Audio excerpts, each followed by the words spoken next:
kelemahan kita dan menanggung penyakit kita. Haleluya, haleluya, haleluya, haleluya.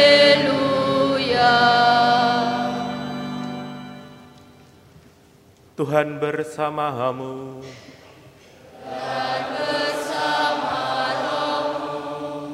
Inilah Injil suci menurut Markus.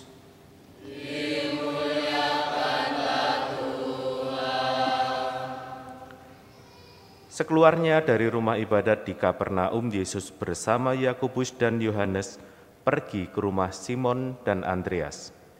Ibu mertua Simon terbaring karena sakit demam. Mereka segera memberitahukan keadaannya kepada Yesus. Ia pergi ke tempat perempuan itu, dan sambil memegang tangannya, ia membangunkan dia, lalu lenyaplah demamnya. Kemudian perempuan itu melayani mereka. Menjelang malam, sesudah matahari terbenam, dibawalah kepada Yesus semua orang yang menderita sakit dan kerasukan setan. Seluruh penduduk kota itu pun berkerumun di depan pintu. Yesus menyembuhkan banyak orang yang menderita bermacam-macam penyakit dan mengusir banyak setan. Ia tidak memperbolehkan setan-setan itu berbicara sebab mereka mengenal Dia. Keesokan harinya, waktu hari masih gelap, Yesus bangun dan pergi keluar. Ia pergi ke tempat yang terpencil dan berdoa di sana. Tetapi Simon dan kawan-kawannya mencari-cari Dia. Ketika menemukan Yesus, mereka berkata, "Semua orang mencari Engkau." Jawab Yesus, "Marilah kita pergi ke tempat lain, ke kota-kota sekitar ini, supaya di sana juga aku memberitakan Injil, karena untuk itu aku telah datang." Lalu pergilah Yesus ke seluruh Galilea, memberitakan Injil dalam rumah-rumah ibadat mereka dan mengusir setan-setan. Demikianlah sabda Tuhan. Terpujilah Kristus.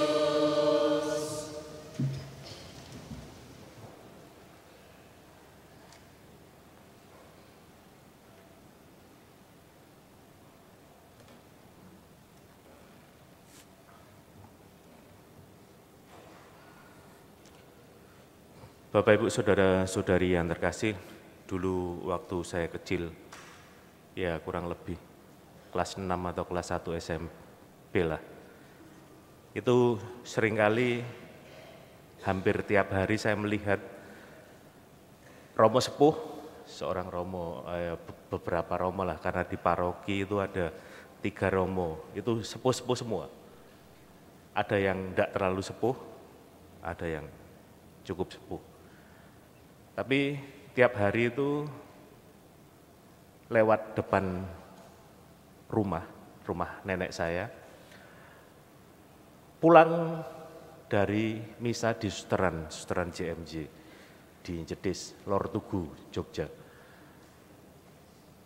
Dalam kacamata saya waktu itu, kalau jadi ya jalan romo kalau sudah sepuh itu kan jalannya pelan, pakai jubah. Itu dalam pemahaman saya waktu itu, kalau jadi romo mungkin ya bisa tenang dalam hidup.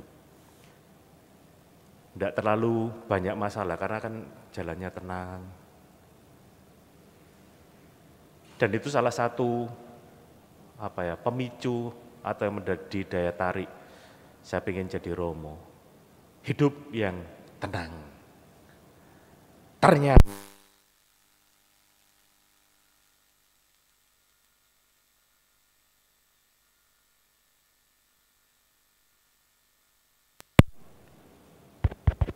tes, oke. Ya, dalam perkembangan ternyata bisa saja tidak terjawab kerinduan saya. Mungkin salah milih ya. Jadi milihnya harusnya masuk jadi pertapa di Rawa Seneng, tidak ada banyak persoalan. Bapak Ibu saudara-saudari yang terkasih, saya mau mengatakan seperti ini sebetulnya, bahwa setiap pilihan hidup itu di sana itu juga terkandung masalah. Kalau bahasa tadi kata pengantar itu penderitaan. Tapi kalau penderitaan itu kan kayaknya berat gitu ya. Tapi masalah, persoalan itu semua orang alami. Apapun pilihan hidupnya. Ya. Selama orang masih hidup, ada saja dan seringkali kita melihat ya sama-sama punya masalah. Tapi kok masalah orang lain kok lebih ringan ya dibandingkan dengan masalah yang kita hadapi. Ya. Itulah ungkapan Sawang Sinawang. Orang melihat hidup orang lain lebih enak, tidak ada masalah, tapi tidak sebetulnya.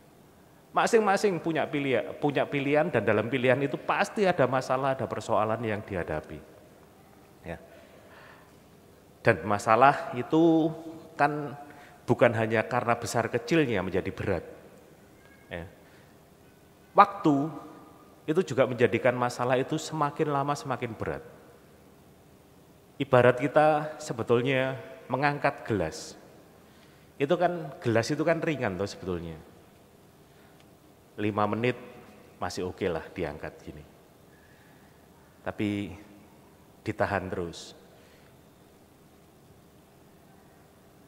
10 menit masih oke lah ya. 1 jam terus masih kuat lah. Terus lama-lama kan juga aduh sampai disonggo. Ya, itu mulai. Terus deleh gini. Ya, jadi ya seperti itulah hidup kita. Dan kalau ngomong-ngomong tentang lamanya masalah, Santa Monica itu menjadi guru iman bagi kita. Anda pernah atau paling tidak tahulah kisahnya, bagaimana dia berdoa berpuluh-puluh tahun bagi pertobatan suaminya dan anaknya. Anaknya namanya siapa? Agustinus. Bayangkan 17 tahun lebih berdoa bagi pertobatan suami dan anaknya. Anda kalau ada masalah bertahan berapa lama? Misalnya mohon sesuatu 10 tahun gitu masih doa yang sama? Ayo jujur. Misalnya Anda minta pekerjaan. Kalau pekerjaan itu kan mendesak, tapi baru dijawab Tuhan 17 tahun lagi, masihkah Anda beriman? Atau masihkah Anda percaya? Ya. Dan persoalan percaya itu kemudian kita lihat dalam bacaan pertama. Ya. Ayub, seorang yang katakanlah hidup diberkati Tuhan. Dia hidupnya makmur, dia punya banyak kekayaan, keluarganya baik-baik saja. Tapi satu persatu semuanya diambil. Sampai dia tidak punya apa-apa, dia sakit.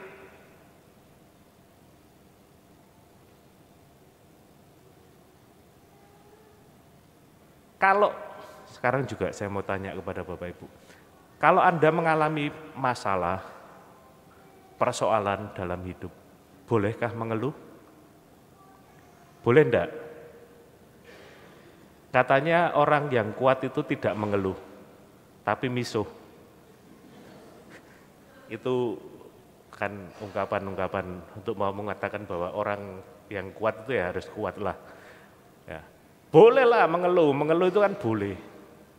Bahkan Ayub itu sampai mengutuki Tuhan. Ya, mengutuki Tuhan. Ya. dalam bacaan pertama tadi, bagaimana kita mendengar keluhan yang disampaikan oleh Ayub. Ya. Dalam keprihatinannya, Ayub berbicara kepada sahabatnya. Dan sebagainya Anda bisa baca tadi, sudah mendengar ya. Tapi yang menarik, yang justru buat saya menarik, atau memang menurut liturgi hari ini menarik adalah, ingatlah bahwa hidupku hanya hembusan nafas. Ya. Tadi malam itu saya juga tanya di Mojosari, ngababi itu bahasa Indonesianya apa? Hah, gitu loh. Itu bahasa Indonesianya apa? Kalau Anda tahu. Serius saya tanya. Itu kan pada ambek kunduran. Kunduran itu apa bahasa Indonesianya? Ngababi. Anda tahu ya maksudnya ya, ngababi itu ya. Terus itu Anda ngababi itu di kaca. Apa yang terjadi? Pernah ya. Dulu arek cilik-cilik itu kan kalau dolanan salah satunya kan itu. Ngababi kaca itu. Terus kemudian kacanya kayak berembun. Ya. Tapi embunnya kan gak lama, cepet cret, habis itu hilang. Ya seperti itulah hidup. Seperti itulah juga persoalan-persoalan yang dialami manusia. Cepat berlalu. Pengkhotbah itu kan malah merenungkan bahwa segala sesuatu itu ada waktunya. Ada waktu menangis, ada waktu tertawa, itu siklus yang bergantian dalam hidup. Ya. Jadi salah satunya kita diajak untuk melihat bahwa ya persoalan tidak selamanya ada atau tidak selamanya tetap kita alami. Karena itu tadi, siklus dalam hidup. Cepat berlalu. Ya. Persoalannya kan kemudian pertanyaannya adalah, setelah kita menghadapi persoalan, bagaimana sikap kita? Apa yang harus kita lakukan? Ya. Ayub mengeluh, tapi dengan mengeluh itu dia tidak lari. Ya, dia menghadapi persoalan itu, bahkan dikatakan atau digambarkan dalam kisah Ayub itu kan, dia bertarung dengan Tuhan. Nah, dia bertarung dengan Tuhan. Sampai kemudian dia sadar, oh ini Tuhan. Ya, sampai dia sadar bahwa ya memang kita harus menjalani, kita harus pasrah, dan kita harus berserah kepada apa yang namanya kesulitan, persoalan, penderitaan. Tapi kita tetap harus beriman kepada Tuhan. Disinilah bacaan Injil memberi kita gambaran bahwa beriman salah satunya, atau beriman itu ya harus kita letakkan pada Tuhan Yesus yang kita percayai. Ya. Dikatakan dia melakukan penyembuhan mertua Petrus, kemudian pada malam hari dibawa banyak orang yang menderita bermacam-macam penyakit dan mengusir banyak setan. Itulah sumber iman kita. Yesus yang memang diberikan oleh Allah kepada manusia untuk menjadi juga sumber kekuatan. Lewat teladannya, penderitaannya disalib, kita belajar memaknai apa itu penderitaan, apa itu persoalan atau itu masalah dalam hidup. Yesus pun tidak lari dari persoalan itu. Dia percaya bahwa Allah mendampinginya sampai akhir hidupnya. Dikatakan Bapak Ibu, keesokan harinya waktu hari masih gelap, Yesus bangun dan pergi keluar, ia pergi ke tempat terpencil dan berdoa. Anda tahu toh maknanya doa dalam penderitaan, dalam masalah. Tempat doa itu di mana ketika kita menghadapi masalah, ketika kita menghadapi persoalan, itu tempatnya di mana? Ya, tentunya dengan doa itu kita berharap bahwa kita dapat kekuatan. Dan hari yang masih gelap, pagi-pagi, itu kan tidak selamanya tetap gelap. Lama-lama matahari muncul. Terang menjadi semakin hadir. Ya. Dari yang gelap menjadi semakin terlihat. Maka tentunya diharapkan bahwa kegelapan ketika kita menghadapi persoalan sedikit demi sedikit tersingkir.